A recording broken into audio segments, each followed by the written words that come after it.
Hey,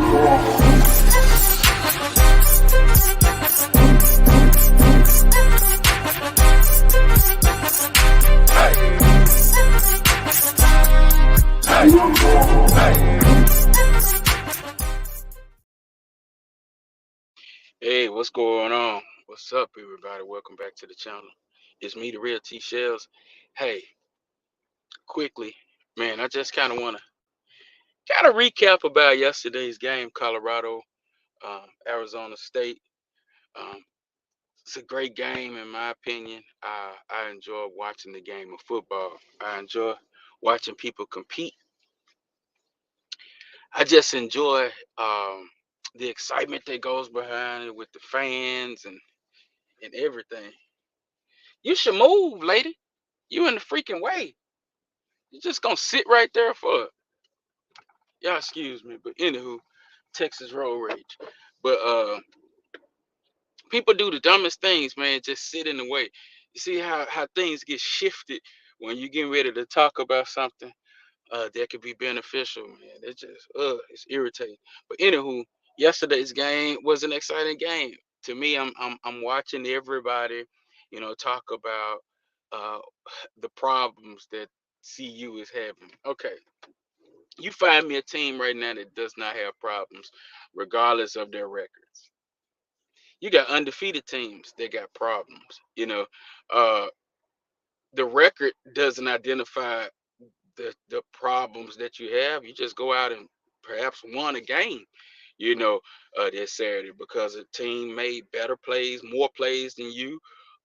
You stopped less plays of theirs, whether it was mistakes, uh, self-inflicted, bad calls, or whatever. It's the game of football at the end of the day. And as we all know, Coach Prime's one strong, fast, tough, discipline with character.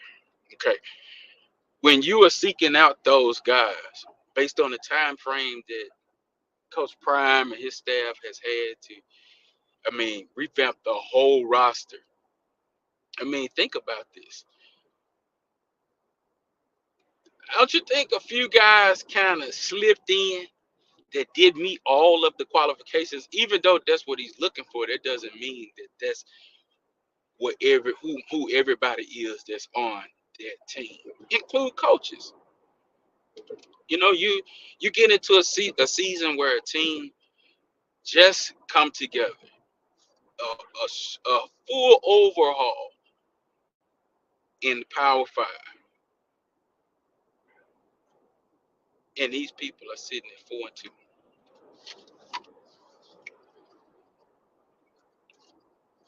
They went 1-11 last year. They're 4-2 now. See, this is what I talk about when I say the Prime effect. Coach Prime's level of excellence is so vivid to where even losers, people that ain't won nothing in decades, are upset about losing one game. Look at all the games that they've lost throughout these years, and they upset about losing one game, and then another game, back-to-back games with a program that ain't won in over 20 years. A program that went 1-11 the year before, and right now you've tripled those wins. You quadrupled those wins already. You already got 4 wins under your belt, and you went the whole season. Colorado went the whole season last year, 1-11. Get out of here. I look at a lot of fans. Yeah, y'all we are emotional because we're excited. Hey, I'm a Deion Sanders fan. First and foremost, wherever Deion goes to coach, that's who I'm rooting for. It just is what it is.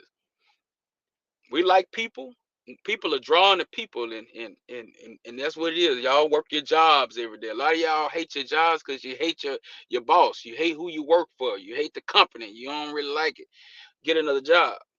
You need to be seeking somewhere where you like the people, where you gravitate toward the people. We the biggest asset. People want to be around people, well, should want to be around people that bring the best out in them,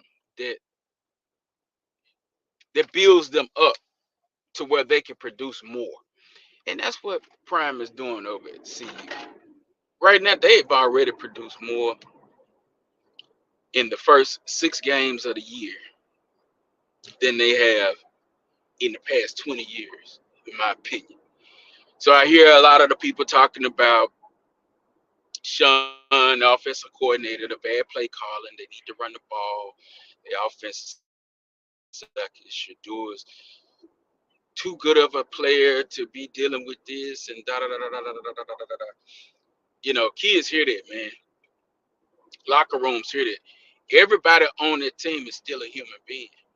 And, you know, Coach Prime is not without fault. Period. You know, when you have a spirit of just because you have a spirit of excellence doesn't mean that you're perfect. You know what I mean? There's a difference.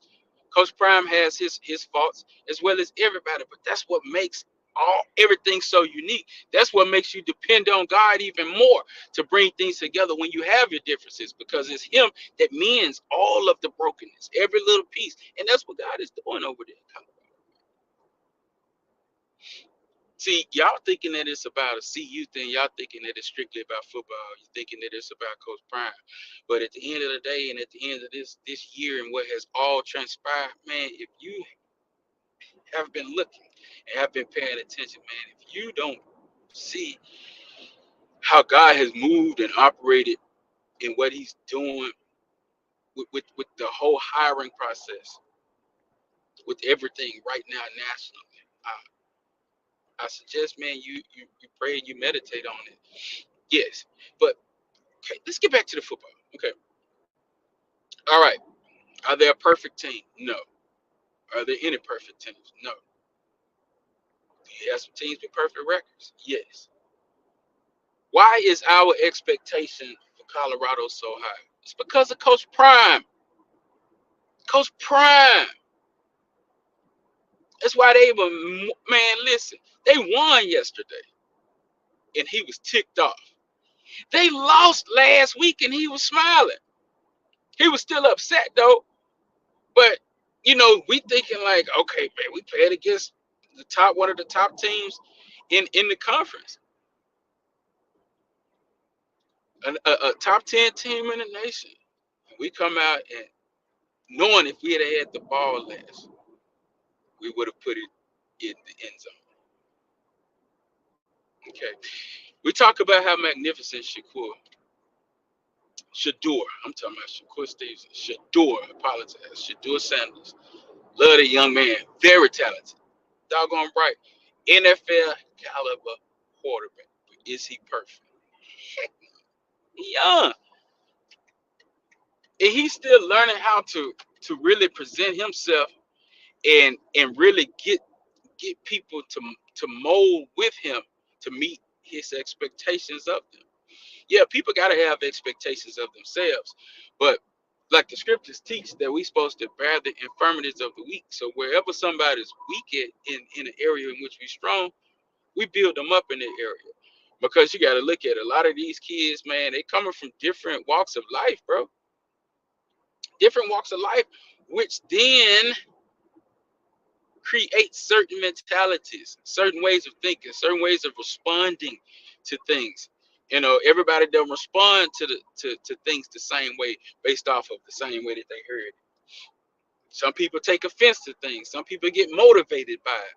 Some people don't pay no attention because they don't need it. But all of this is going on in the locker room, folks. All of this is going on in the locker room. I suggest Shedeur and his offensive linemen, they need to bond, bro. I played O-line in high school over 20 some years ago. And you know, I wasn't shabby. I wasn't that bad neither, you know, but but I know the concept of O-line. Like you gotta believe in me. You gotta believe that I can get the job done, especially if I'm on that field. Because if you chose me and you put me out there, I mean, am I just what's left, or am I capable of getting the job done? And when it comes down to it, you might have a quarterback that's able to do all of these particular things, but his O line might be limited because I can see a lot of the flaws in the O line. You know, they they need to run the ball. You, I hear the talk. They can't run the ball. That's a lie. Offensive linemen thrive off of running the ball. They become better pass blockers with running the ball. That's like running the ball for offensive linemen, man. It's just like giving a quarterback protection to throw that ball. It's twofold. Feed that ball to them running backs, man. Offensive linemen like to get a push. They need to push and helps them stay low. Teaches them how to stay low. You know, you got a lot of offensive linemen popping straight up out the stands. Their lateral movement ain't really that good. They not. They don't have strong bases, feet flat, especially in the tackle position. And but it's gonna get better. It's gonna get better. It's I see fundamental deficiencies, and I see like where it looks like they don't know the blocking schemes. A lot of stuff I think is mental more so than anything. Them boys is big on the offensive line. I don't see them not really being able to make a noise. You don't have to be like this outstanding offensive line to compete. You know, I say a bad running team is still better than a non-running team. So run the ball, Colorado. Man, put Big Bishop in that backfield, line him up in that power, push the dude up under that center. Have him hand that ball off, run some options. You know, I know you got this pro style offense because you got a pro style quarterback, but you ain't playing in the pros yet. I expect that in the pros, when you paying a joker millions of dollars to protect your blind side, he better.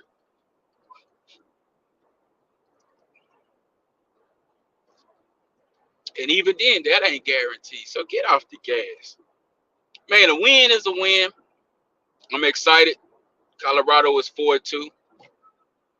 And I know that whatever issues have to be ironed out, they're going to get ironed out for this week. Every week, man, it's about finding a way to win. That's what I see with this team this year because don't nobody really know nobody like that.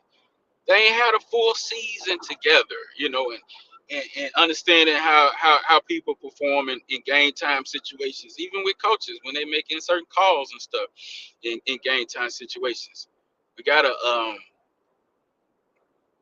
it'll work out, man. I like what Coach Prime is building over there. Like he said, man, you gotta be blind, bro. Some gotta seriously be wrong with you not to see what's going on in Colorado. And yes, their portal is gonna be full. Yes, those recruits are coming in, which increases the depth and the level of competition because you can you can you can run your rotations really good without a drop off in skills. But a lot of the times it really ain't about the skills. It's about you knowing where you're supposed to be on the field and knowing what you're supposed to do. Man, don't be sitting around here acting like y'all y'all don't know what type of kids walking this earth nowadays. These kids is hard headed as heck, man. I mean, you could tell them something, man, word for word, and it'll like get to this ear and it'll fall. It don't even register. So you have to repeat things over and over and over and over and over because you did on a lot of boys. Just a lot of things. You know, you got to break that emotional aspect of it to focus on the what's needed to be done. You got to get your emotions out of it. Just focus on your assignment. Listen. You got 2 ears, 2 eyes, 1 mouth, man. So you should be doing more watching and more listening. Get in there and watch that film. Learn what it means to be a DB. Learn what it means to be an O line.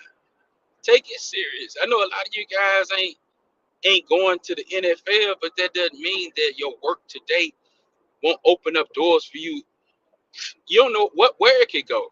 You got plenty of opportunities in the sports arena, but having good work ethics and and study skills and learning to be disciplined, this is what you need to apply to life. It ain't really, it's not just in the realm, in the arena of football, sports. No, man. You need discipline in life. Some of y'all don't be disciplined at the dinner table. Some of y'all are really undisciplined at the dinner table. Some of y'all just like the offensive lineman in y'all life, constantly getting flags thrown. Violation. Man, if we had referees to call out violations, penalties in our lives, bro, man, we wouldn't even show up to the press conference, bro. But hey, man, that's my spiel. Colorado football is not in danger at all. I predicted that they would lose maybe 2-3 games this year. I really wanted them to go to the national championship game because I still believe that they have everything that they need in the locker room to beat everybody on their schedule. Whether that gets done or not, that's a different thing. But they got it. Still didn't deny the fact that they got what they need, and I see them winning out. It's gonna be some tough games. But just like we saw UCLA beat Washington State, man, it's about who shows up game day, man. You prepare the best. You can prepare great all week. Who's going to go out there and orchestrate their game plan? Who's going to implement their game plan? Who's going to control the line of scrimmage? But in order to control the line of scrimmage, man, you got to run the ball on offense. That's how you get an offense to control the line of scrimmage, because now you control the game. You got to control the clock, man. If you're going out there and you throwing on first down, you throwing on second down, you'll run on third down, and then go for it on fourth. No, man. You got to establish the run game, man. I wouldn't run the ball. I wouldn't throw the ball for the first 2 possessions, man. I would throw it down the field, maybe 5 yards out, screens or something like that, to get the defenses moving side to side. Because you kind of want to get the defense to kind of cheat up a little bit. That way you can pop that man out there on that fly and have him go run up under. But hey, that's just my scheme. I ain't no college coach or nothing like that. I'm just a man that likes football. But hey, that's my spiel today. I could keep really going in on this. My hats off still to the coaches. My hats off to the players, the whole organization, everything that goes on behind the scenes. Well off. Reach the people, the pregame, Matt the Great, uh, Greg said it, Buff TV, uh, everybody that's supporting Colorado Buffalo, that's putting out content and stuff. I appreciate you guys. Everybody has their opinions. This is just mine, and it is what it is. Look forward to y'all on the next one. God bless y'all. Peace.